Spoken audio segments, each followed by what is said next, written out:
पहले सूत्र में जीव के असाधारण भाव। असाधारण मतलब सब जीवों में नहीं होते, और किस में नहीं होते? उनमें नहीं होते। हाँ, सब जीवों में होते हैं। जीव के अलावा जो भी पदार्थ हैं, जितने भी अजीव पदार्थ हैं, उनमें ये भाव नहीं होते, इसलिए असाधारण भाव कहा है। असाधारण मतलब जो साधारण नहीं है। साधारण का मतलब है कॉमन, और असाधारण का मतलब जो कॉमन नहीं है। तो जीव के असाधारण भाव यहाँ बताए गए हैं। कौन कौन से हैं? बोलिए। असाधारण भाव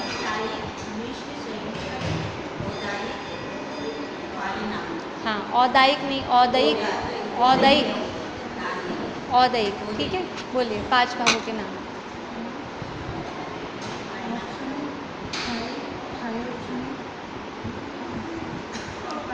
और पारिणामिक।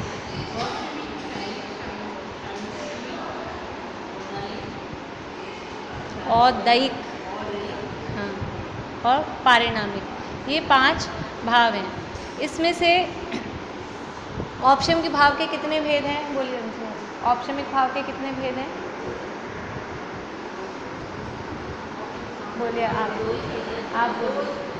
औपशमिक भाव के 2, शायिक भाव के 9, शायोपशमिक भाव के, फिर औदयिक भाव के 21 और पारिणामिक भाव के 3। ये अभी संख्या सीखी है। तो औपशमिक भाव के 2 भेद, कौन कौन से 2 भेद हैं? औपशमिक सम्यक्त और औपशमिक। अकेला सम्यक्त तो शायद नहीं, क्योंकि सम्यक दर्शन होता है 3 प्रकार का। औपशमिक भी होता है, शायिक भी होता है, शायोपशमिक भी होता है। तीनों भावों में सम्यक्त नाम आएगा। शायिक भाव के नामों में भी सम्यक्त नाम आएगा, शायोपशमिक भाव के नामों में भी सम्यक्त आएगा, और औपशमिक भाव के भेदों में भी सम्यक्त है। तो फिर कैसे पता लगेगा कौन सा वाला सम्यक्त है? तो वो हर सम्यक्त के साथ उसका नाम, औपशमिक सम्यक्त और औपशमिक तीनों, यानी चारित्र भी तीनों के साथ तीनों तरह का है, और सम्यक्त भी तीनों तरह का है। औपशमिक भी है, शायिक भी है, और शायोपशमिक भी है। इसलिए कल हमने क्या देखा था? ध्यान में कल क्या पढ़ा था? हाँ, कि औपशमिक सम्यक्त्व कैसे होता है, कि किसको होगा औपशमिक सम्यक्त्व? मिथ्या दृष्टि को होगा कि सम्यक दृष्टि को होगा? मिथ्या दृष्टि को नहीं हो सकता। हाँ, मिथ्या दृष्टि कोई तो मिलेगा। पहले से जो सम्यक दृष्टि है वो तो सम्यक दृष्टि है, उसको सम्यक की क्या जरूरत है? मतलब जो पहले आपकी अपेक्षा अलग है कि वो सम्यक दृष्टि को के पास है, लेकिन हम ये पूछ रहे हैं प्रकट किसको होगा? औपशमिक सम्यक तो किसको प्रकट होगा? मिथ्या दृष्टि को कि सम्यक दृष्टि को? मिथ्या दृष्टि को। तो मिथ्या दृष्टि 2 प्रकार की, एक सादी मिथ्या दृष्टि, एक अनादि मिथ्या दृष्टि। अनादि मिथ्या दृष्टि का मतलब, हाँ बहुत बढ़िया, जिसे एक बार भी सम्यक दर्शन नहीं हुआ। अनादि काल से जो जीव मिथ्या दृष्टि है वो है अनादि मिथ्या दृष्टि। और सादी मिथ्या दृष्टि किसे कहेंगे? हाँ, सम्यक दर्शन हो गया लेकिन छूट गया, तो अब जब छूट गया दोबारा होएगा तब तो सम्यक दृष्टि हो जाएगा। अभी छूटा हुआ है तो उसको कहेंगे सादी मिथ्या दृष्टि। तो औपशमिक सम्यक्त सादी हो चाहे अनादि हो, कोई सा भी मिथ्या दृष्टि हो, दोनों को हो सकता है। क्या होता है इसमें? सम्यक्त की विरोधी 7 प्रकृतियाँ हैं। कौन कौन सी 7 प्रकृतियाँ हैं? और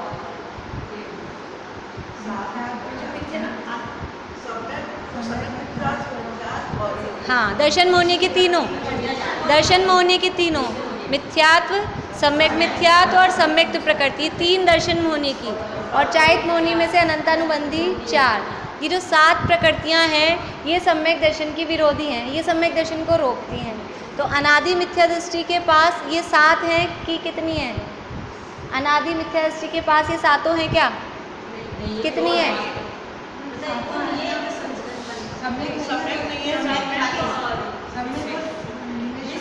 बढ़िया। जो दर्शन मोहनी की 3 है ना, मिथ्यात्व, सम्यक मिथ्यात्व और सम्यक प्रकृति, ये 3 में से एक ही है मिथ्यात्व। सम्यक मिथ्यात्व और सम्यक प्रकृति उसके पास नहीं है। क्यों नहीं है? तो हाँ, क्योंकि जब सम्यक दर्शन होता है तब ये प्रकट होती है तीन। जब तक सम्यक दर्शन एक बार भी नहीं हुआ तो एक मिथ्यात्व अखंड बना रहता है।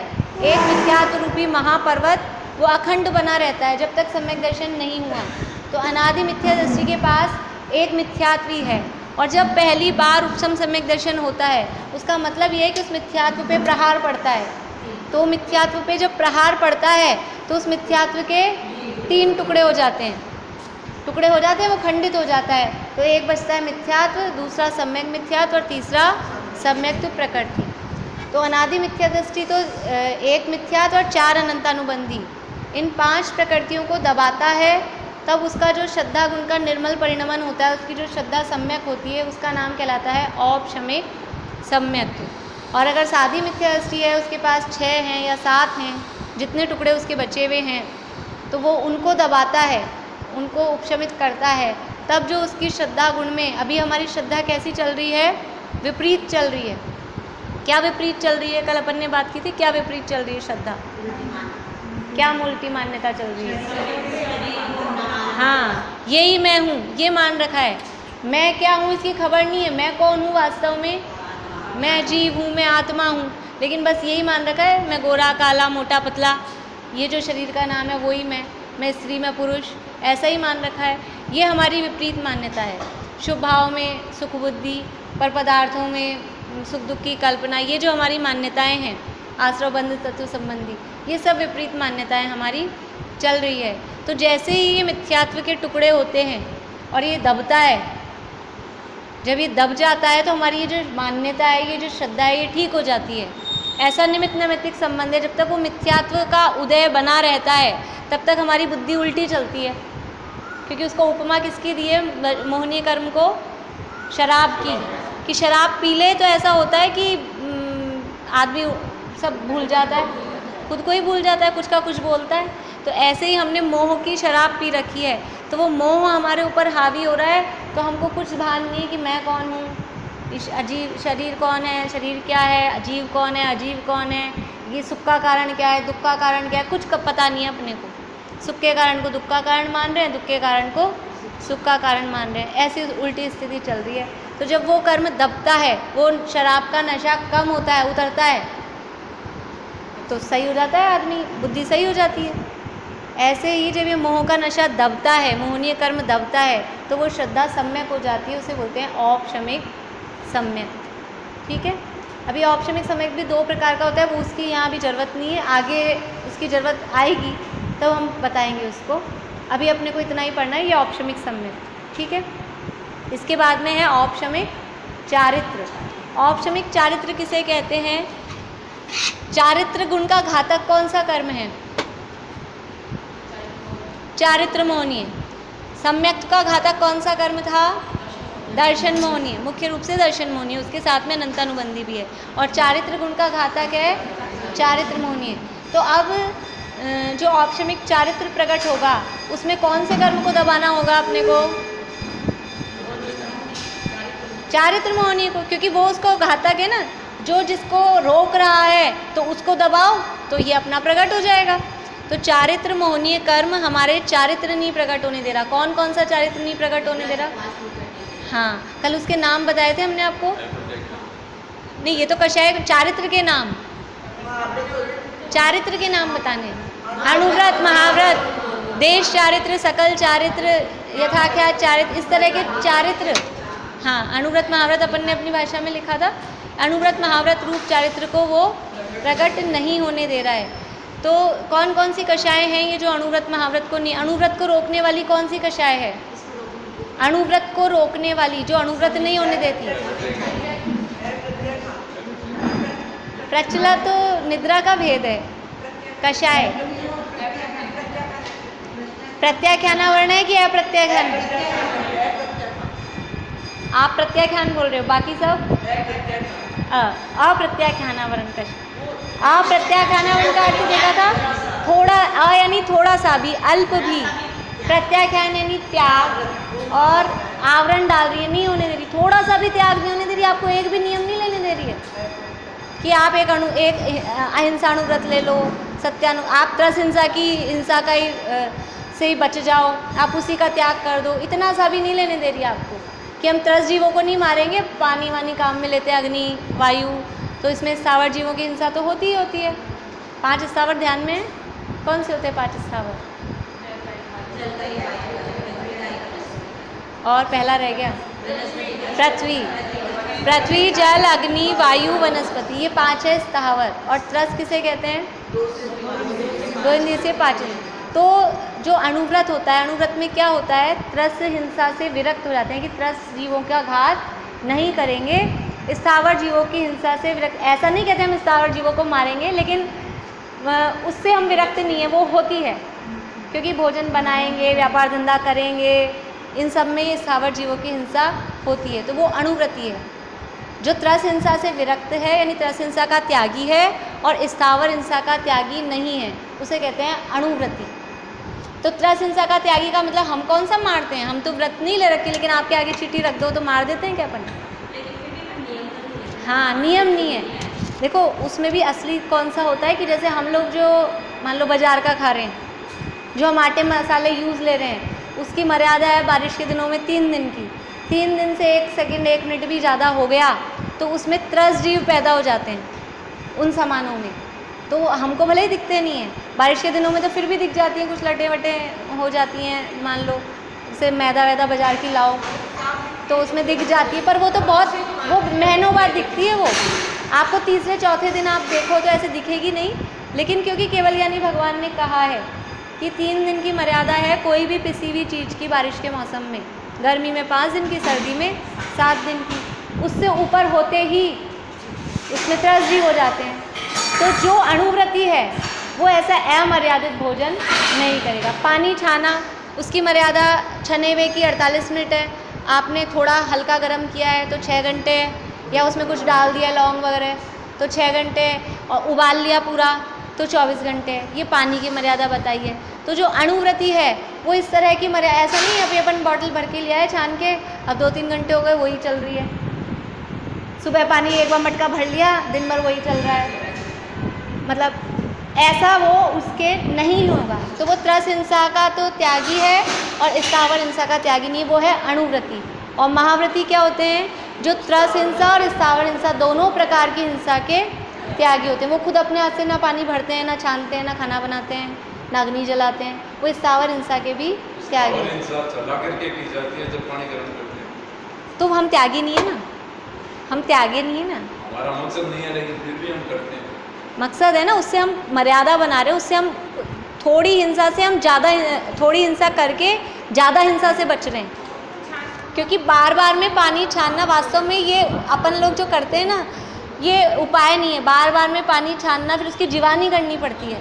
जीवानी में कितना पानी जाता है, और वो जीव आप इसलिए एक बार सुबह उतना पानी छान के उसकी मर्यादा 24 घंटे की बना लो, जितने मतलब कुछ पानी की 6 घंटे की, कुछ पानी की 24, तो बार बार में हमको छानना नहीं पड़े।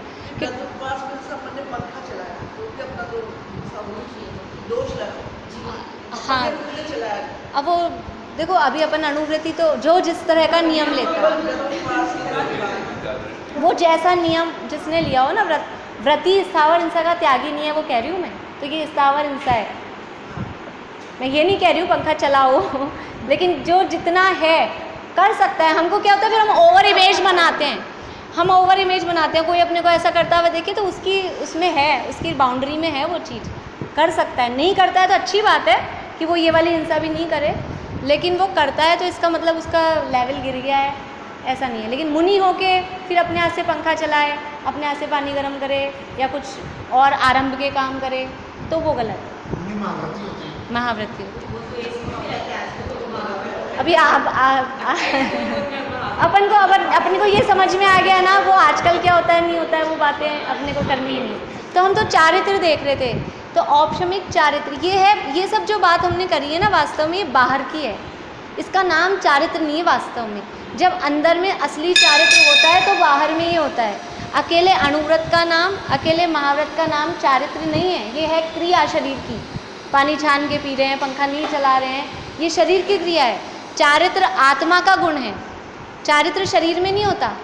तो फिर चारित्र किसे कहते हैं कि वास्तव में एक कषाय चौकड़ी या दो कषाय चौकड़ी, एक कषाय चौकड़ी मतलब अनंतानुबंधी क्रोधमान मायालोक, दो कषाय चौकड़ी मतलब अनंतानुबंधी और अप्रत्याख्यान दोनों, तीन कषाय चौकड़ी मतलब अनंतानुबंधी, अप्रत्याख्यानावरण और प्रत्याख्यानावरण। इन तीनों के अभाव पूर्वक एक गया तो एक के अभाव पूर्वक, दो गई तो दो के अभाव पूर्वक, तीन गई तो तीन के अभाव पूर्वक जो आत्मा में लीनता हुई, जो आनंद आया, उसका नाम चारित्र है। चारित्र तो उसका नाम है, लेकिन वो हमें दिखता नहीं है। तो लेकिन जब जब ये अंदर वाला चारित्र होता है तब तब बाहर बाहर में ये होगा ही। जिसके दो कषाय चौकड़ी का अभाव है उसके बाहर में अणुव्रत होंगे ही होंगे। ऐसा नहीं हो सकता अंदर से तो अभाव हो गया बाहर में नहीं लिया हमने तो अणुव्रत, ऐसा नहीं हो सकता। हाँ हाँ, होते ही होते हैं। जिसके अंदर तीन कषाय चौकड़ी का अभाव है उसके बाहर में मुनि दशा रूप, महाव्रत रूप दशा होगी ही होगी। अंदर में अगर है तो बाहर में होगा। इसलिए हम बाहर वाले से ही कह देते हैं कि ये चारित्र है इनके, बाहर का देख के, क्योंकि दुनिया को बाहर का ही दिखता है, अंदर का किसको दिखता है? अभी कितनी कषाय का अभाव हुआ, अंदर का तो दिखता ही नहीं। तो औपशमिक चारित्र का क्या मतलब हुआ? अनंतानुबंधी तो पहले ही चली गई। औपशमिक चारित्र किनको प्रकट होगा? जिनको सम्यक दर्शन होगा। बिना सम्यक दर्शन के चारित्र प्रकट नहीं होगा। तो सम्यक दर्शन तो पहले ही हो गया, यानी अनंतानुबंधी तो पहले ही दबी हुई है। ठीक है, अब अनंतानुबंधी तो दबी हुई है। अब बची कौन कौन सी कषाएं अपने पास? अप्रत्याख्यानावरण, प्रत्याख्यानावरण और संचलन। तो इन तीन कषाय चौकड़ी कितनी हो गई? तीन चौक, चौक कैसे लगाया? तीन क्रोधमान मायालोक। समझ में आ रहा है कि नहीं? अप्रत्याख्यानावरण क्रोधमान मायालोक, प्रत्याख्यानावरण क्रोधमान मायालोक और संज्वलन क्रोधमान मायालोक, ये हो गई 12। और 9 कषाएं, 9 कषाएं कौन सी हैं?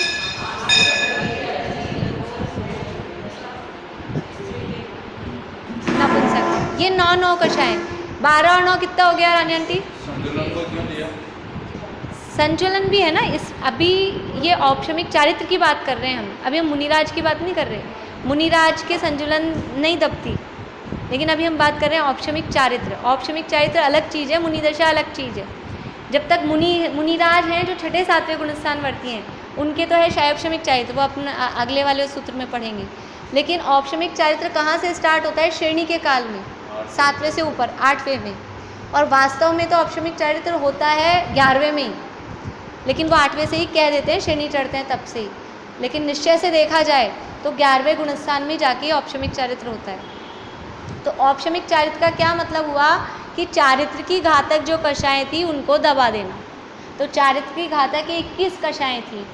अप्रत्याख्यानावरण 4, प्रत्याख्यानावरण 4, संजुलन 4 और 9 कषाएं।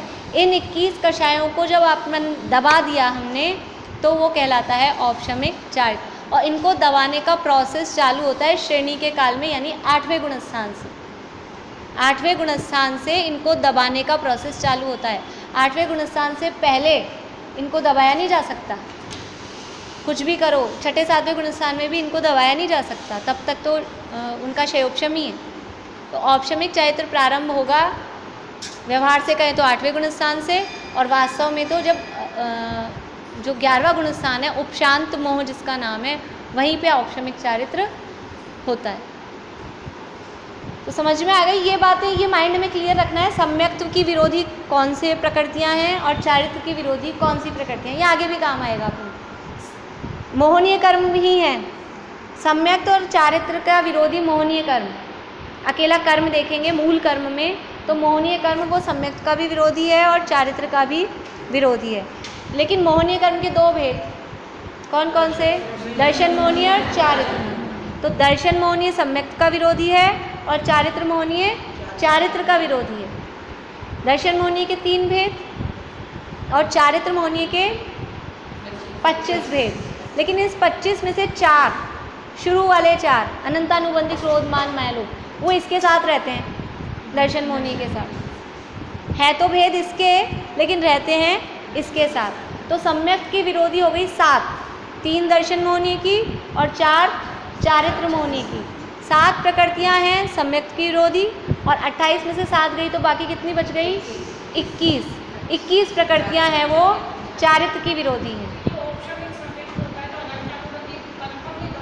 हाँ, औपशमिक सम्यक चारित्र जब होगा, हाँ सम्यक होता है तब दबती है, बिल्कुल दबती है। इसलिए चारित्र होता है, अनंतानुबंधी इसमें नहीं आया ना चारित्र। अनंतानुबंधी तो पहले ही दब गई ना, सम्यक तो पहले हुआ, अभी हमने कहा ना सम्यक तो हुए बिना तो औपशमिक चारित्र होगा ही नहीं। और ये औपशमिक चारित्र हो रहा है श्रेणी के काल में, उस समय या तो शायिक सम्यक तो होगा या फिर द्वितीयोपशम, अभी मैंने बताया नहीं वो आपको नाम अभी, क्योंकि थोड़ा और पढ़ लेंगे उसके बाद बताऊंगी कि औपशमिक सम्यक तो 2 प्रकार का होता है, तो वो दोबारा औपशमिक सम्यक तो वहाँ पर होता है, तो ये प्रकृतियाँ दबती हैं। हाँ हाँ, दबेंगी दबेंगी। अनंतानुबंधी की चारों दबे बिना सम्यक तो नहीं होता। अनंतानुबंधी 4 का अगर बीच में उदय आ जाता है तो दूसरा गुणस्थान रहता है, वो अलग है साफ। तो अपन को इतना समझना है, सम्यक की विरोधी 7 प्रकृतियाँ हैं और चारित्र की विरोधी बाकी की 21 प्रकृतियाँ हैं। क्योंकि अभी हम शायोपशमिक भाव भी पढ़ेंगे, शायिक भाव भी पढ़ेंगे, तो उसमें भी ये सम्यक भी आने वाला है, चारित्र भी आने वाला है। प्रकृतियाँ यही काम आएंगी, उसमें उनका क्षयोपशम होगा, उसमें उनका क्षय होगा, इसमें उनका उपशम हो रहा है, इतना सा फर्क है। प्रकृतियाँ यही की यही रहेंगी। इन्हीं प्रकृतियों को आप दबा रहे हो कि क्षयोपशम हो रहा है या क्षय हो रहा है, उस आधार पे वो सम्यक और चारित्र का नाम बदल जाएगा। तो समझ में आ गई इतनी बात? देखिए अब ये जो लास्ट वाला पैराग्राफ था, एकदम लास्ट पैराग्राफ औपशमिक भाव वाला, ये कल अपन ने थोड़ा जल्दी में पढ़ लिया था। क्या हुआ? 7 प्रकृतियाँ, दर्शन मोहिनी की 3 और अनंतानुबंधी 4। ये दोनों प्रकार के भाव, औपशमिक भाव ज्ञानी धर्मात्मा के ही होते हैं, इनका काल भी मात्र अंतर्मूर्त ही है। ये किसके होंगे? औपशमिक भाव मिथ्या दृष्टि के होंगे कि सम्यक दृष्टि के होंगे? सम्यक दृष्टि के, क्योंकि इसमें कर्म दब रहे हैं ना, और औपशमिक सम्यक जब हो रहा है तो वो जी सम्यक दृष्टि हो गया, और औपशमिक चारित्र भी सम्यक दृष्टियों को ही होता है। तो ये ज्ञानी धर्मात्माओं के ही होते हैं, मिथ्या दृष्टियों के अज्ञानियों के ये भाव नहीं होते। लेकिन इनका टाइम कितना है? केवल अंतर्मुख, चाहे औपशमिक सम्यक तो हो चाहे औपशमिक चारित्र हो, इनका टाइम, इनकी उम्र, अपन ने वो जो देखे थे ना निर्देश स्वामित्व साधना अधिकरण स्थिति, इनकी स्थिति या फिर सत्संख्या क्षेत्र स्पर्शन काल, इनका काल कितना है? स्थिति बोलो या काल बोलो या टाइम बोलो, कितना है? केवल अंतर्मूर्त। अंतर्मूर्त कितना बड़ा होता है?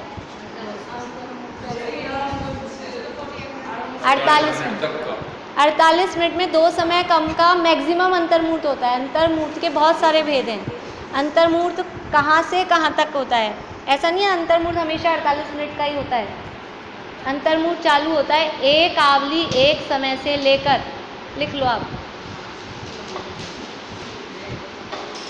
एक आवली, आवली, आवली, आंवला लिखते ना, आंवला, आंवला में ली बनाना है, आवली,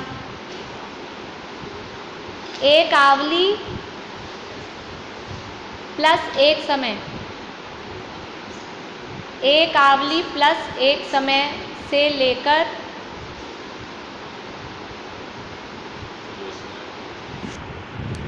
48 मिनट में 48 मिनट में 2 समय कम, नहीं 2 समय, समय 2 समय कम तक अंतर्मूर्त होता है, तक अंतर्मूर्त होते हैं, ऐसे लिखिए, अंतर्मूर्त होते हैं। अभी पहले एक बार समझिए, क्योंकि इससे आपको समझ में फिर कन्फ्यूज़न हो जाएगा कुछ। यानी कि क्या, ये अपन ने लिख लिया, एक आवली एक समय का अंतर्मूर्त भी हो सकता है, एक आवली 2 समय का भी हो सकता है, एक आवली 3 समय। आवली कितनी बड़ी होती है? हाँ, एक समय में संख्या एक सेकंड में, एक सेकंड में संख्यात 1000 कोड़ा कोड़ी आवलियाँ होती है, यानी बहुत सारे समय, एक सेकंड में बहुत सारी आवलियाँ हैं। और एक आवली में जगन्य युक्त असंख्यात, आप सुन रहे हो प्रवीण जी की क्लासेस, सुना संख्यात का वर्णन? एक सेकंड, एक आवली में जगन्य युक्त असंख्यात समय होते हैं। अभी 6 मत लिखे, आप वो समझ में ही नहीं आएगा। इतना समझ लेना है कि आवली में बहुत सारे समय होते हैं। हम जिसे समझते हैं ना, हमको जो पकड़ में आ रहा है ना सेकंड, वो बहुत बड़ा है। संख्यात, हजार, कोड़ा कोड़ी। संख्यात, हजार, कोड़ा कोड़ी। एक आवली में नहीं, एक सेकंड में संख्यात, हजार, कोड़ा कोड़ी आवलियां होती है। हाँ, बहुत बारीक है, मतलब बहुत बारीक है। हम सेकंड के, अभी साइंटिस्ट ने सेकंड के नैनो सेकंड और वो थोड़े और नीचे तक के पकड़े हैं। नहीं, ये एक सेकंड में इतनी आवलियां हैं। एक सेकंड में ये संख्यात, हजार, कोड़ा कोड़ी आवलियां हैं। हाँ, तो यानी अंतर्मूर्त तो अपन समझ लो अपने लिए, ये तो मैंने आपको एक्चुअल चीज़ बताई है। अपने समझने के लिए आप समझ लो, एक सेकंड से अंतर्मूर्त चालू हो गया। अपने उदाहरण में समझने के लिए एक सेकंड का भी अंतर्मूर्त होता है, 2 सेकंड का भी होता है, 3 सेकंड का भी, 4 सेकंड का भी, 1 मिनट का भी, 2 मिनट का भी, बढ़ाते जाओ। 1 मिनट, फिर 1 सेकंड, 2 सेकंड, ऐसे करके करते 5 मिनट, 10 मिनट, 15 मिनट, ऐसे करते करते 46 मिनट, 47 मिनट और 48 मिनट में 2 समय कम। अब वो समय हमारे लिए कुछ भी नहीं है, इसलिए हम 48 मिनट ही बोल देते हैं। उस समय बहुत बारीक है, वहाँ तक का अंतर्मूर्त होता है। यानी अंतर्मूर्त 1 मिनट का भी हो सकता है, अंतर्मूर्त 2 मिनट का भी हो सकता है। हाँ, तो ये अंतर्मूर्त के भी असंख्यात भेद बन जाएंगे। ऐसे करके आप एक एक समय प्लस करके बनाओगे ना उसको, तो वो असंख्यात भेद बन जाएंगे। तो हम अंतर्मूर्त बोलते ही हम समझेंगे कि 48 मिनट का सीधा, ऐसा नहीं है। सबका अपना अपना यथा योग्य, उसके लिए शब्द ये आता है यथा योग्य अंतर्मूर्त है। जिसका जितना टाइम है वो केवली भगवान ने जो जाना है उतना है। तो ये औपचमिक भाव का काल कितना है अंतर्मूर्त। अपन मैक्सिमम भी मानो तो 48 मिनट, अभी इतनी सी देर रहेगा, पौन घंटा अपनी। हाँ, ये इतनी सी देर ही रहने वाला है। तो चल जाता है, तो चल के अब या तो है कि आप डाउनफॉल हो जाओ या फिर ऊपर चढ़ जाओ, 2 काम हो सकते हैं। ये भाव तो इतनी सी देर ही रहेगा, क्योंकि कर्म को ज़्यादा देर तक दबाया नहीं जा सकता। वो एनेस्थीसिया देते हैं, वो बेहोश करते हैं, वो क्या हमेशा के लिए, सदाकाल के लिए तोड़ ना कर सकते हैं। दांत निकलाना है तो वो घंटे, आध घंटे, 1 घंटे के लिए लगा देते हैं, सुन्न कर देते हैं। उतनी देर रहेगा ना, उसका टाइम उतना ही है। उसके बाद में फिर वो वापस चेत होगा। उसके बीच में ही आप पेन किलर ले लो तो वो दर्द महसूस नहीं होगा, और पेन किलर नहीं ली तो फिर जब वो जैसे ही वो सुन असर ख़त्म होता है, फिर देखो कितना दर्द होता है। होंगे कोई अनुभूति नहीं है? दांतों की प्रॉब्लम सबको हो जाती है, और भी किसी भी रूप में कहीं हुआ हो। तो ऐसे ही ये कर्मों को बेहोश किया है, दबाया है ना, तो कर्म ज़्यादा देर तक बेहोश नहीं रह सकते। वो बेहोश हुए हैं, उस समय हम चाहें तो अपना काम कर लें। अभी बेहोश हुए हैं, मान लीजिए मैक्सिमम पौन घंटे के लिए, उसी समय हम उनको ख़त्म कर सकते हैं जड़ से। कैसे? हाँ, असली काम तो वही आत्मा का, आत्मा में लीन हो जाए। तो वो कर्म जब दबे ना, वो पानी में कचरा दबाए, अभी दबते ही तुरंत आप उसको नितार लो, छान लो, तो मैल निकल जाएगा। और आपने सोचा दब तो गया ही, ठीक है, छोड़ दिया, फिर किसी ने हाथ लगा दिया, हिला दिया, तो वापस मिल जाएगा। और कभी कभी ऐसा भी हो जाए कि पूरा ही कोई ने चम्मच लेके घोल दिया तो पूरा ही मिल जाए। जैसे अभी शादी मिथ्या दृष्टि कैसे हो जाएगा कि सम्यक दर्शन ले लिया फिर भी आप छूट गया। तो औपशमिक भाव का टाइम तो इतना ही है। इसके बाद में जीव पुरुषार्थ करता है तो शायपशमिक या शायिक भाव प्रकट कर लेता है, नहीं तो वापस नीचे आता है। लेकिन एक बार जीवन में औपशमिक भाव प्रकट हो जाए जीव को, तो मोक्ष जाने की गारंटी है, भले ही आप कचरा मिल भी जाए। हाँ,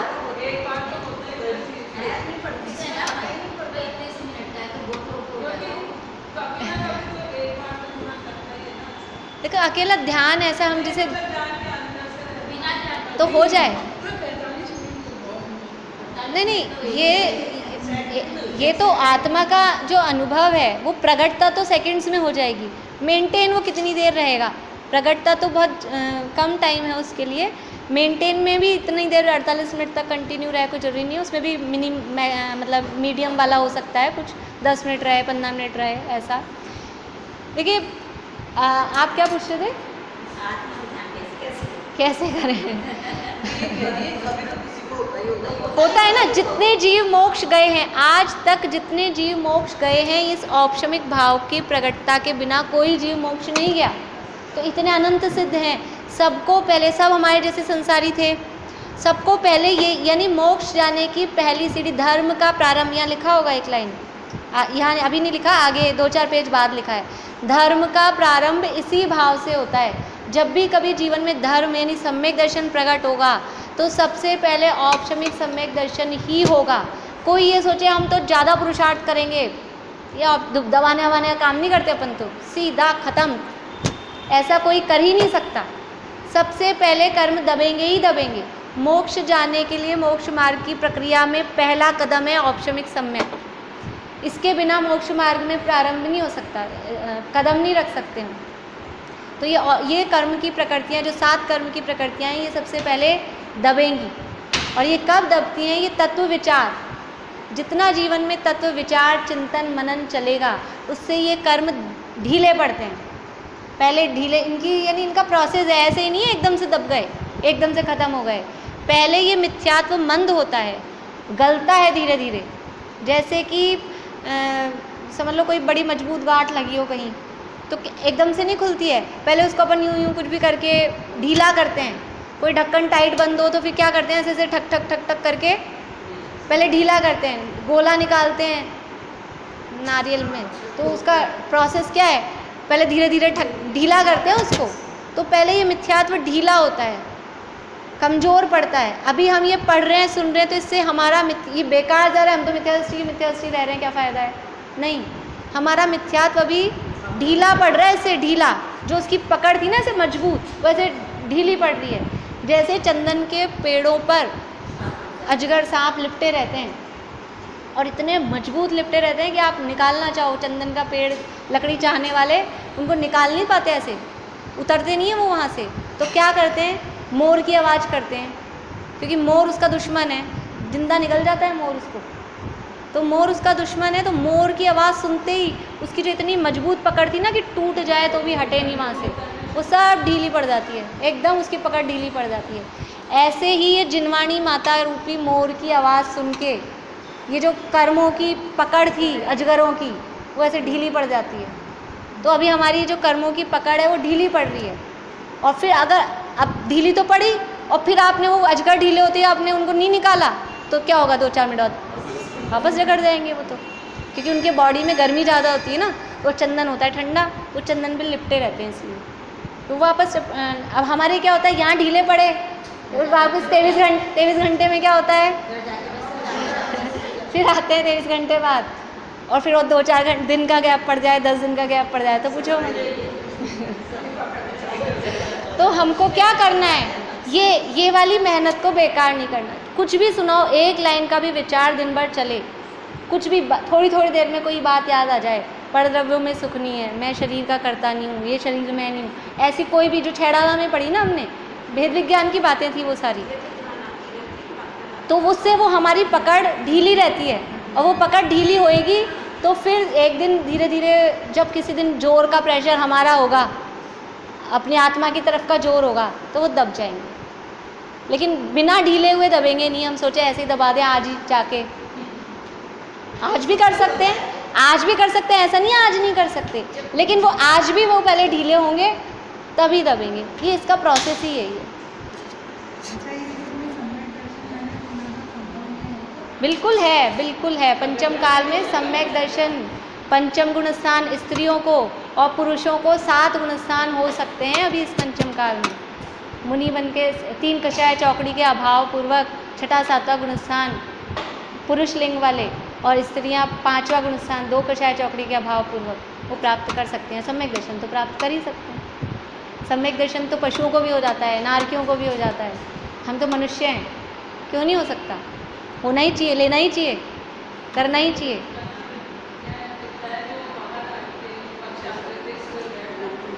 अपूर्व भाव के संस्कार होंगे, कोई धार्मिक व्यक्ति होगा और पाप के उदय से बन जाए ऐसा। कई जगह अपने तीर्थ क्षेत्रों पे वहाँ बंदर वगैरह ऐसे बैठे रहते हैं, पूर्व भाव के संस्कार होते हैं, पाप के उदय से कुछ ऐसे किया होता है तो बन जाते तिर्यंश।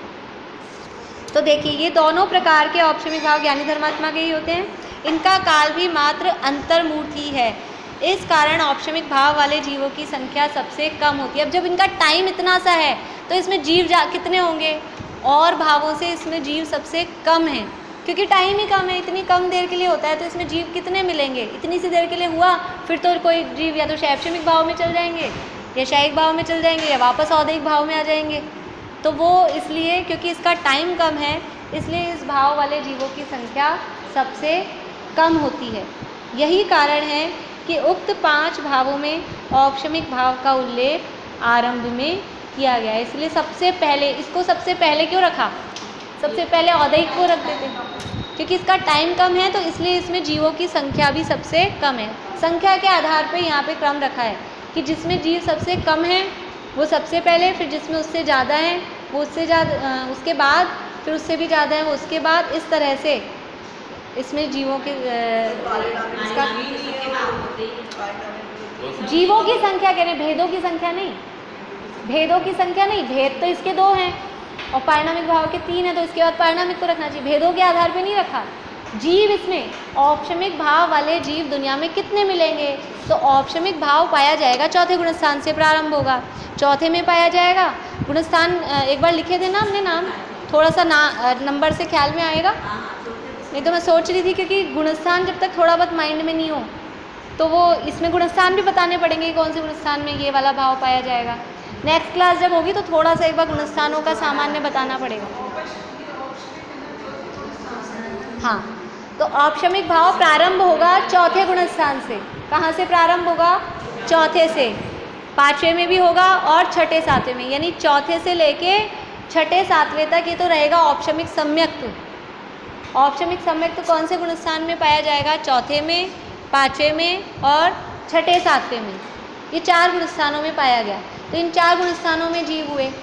और औपशमिक चारित्र वो वास्तव में तो 11वें में पाया जाता है, और नहीं तो नीचे से देखो तो 8वें, 9वें, 10वें और 11वें, उनमें जीवों की संख्या निश्चित है 897।